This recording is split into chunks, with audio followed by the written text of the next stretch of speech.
Hi hello అండి, అందరు ఎలా ఉన్నారు? చూస్తున్నారు కదా, టుడే స్పెషల్ చికెన్ కర్రీ అండి. అమ్మ వాళ్ళ విలేజ్కి అయితే వచ్చాం మేము.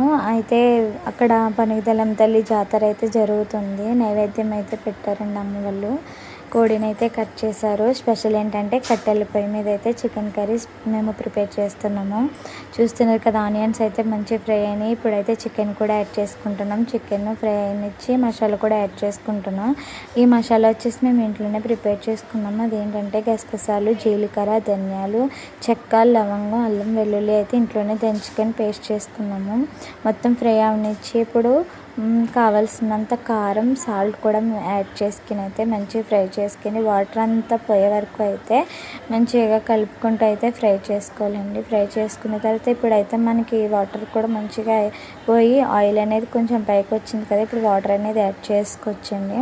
ఇప్పుడు వాటర్ యాడ్ చేసుకున్న తర్వాత మనమైతే మంచిగా కర్రీ అనేది మూత పెట్టుకుని మంచిగా మగ్గించుకుంటే మనకైతే మంచిగా ఉంటుందండి. ఇప్పుడు చూస్తున్నారు కదా, కర్రీ అయితే రెడీ అయిపోయింది. జ్యూసీగా గ్రేవీతో చాలా బాగుంది కదా. దీని కాంబినేషన్ గారెలు అయితే సూపర్ ఉంటుందండి, కానీ మాకైతే గారెలు అవ్వలేదు. ఇప్పుడైతే మేము ఆనియన్ పునుకులు అయితే చేశారు మా అమ్మ. దాని కాంబినేషన్ అయితే సూపర్ ఉంది. మీకు కూడా ఇలా నచ్చితే లైక్ చేసి షేర్ చేసి నా ఛానల్ సబ్స్క్రైబ్ చేసి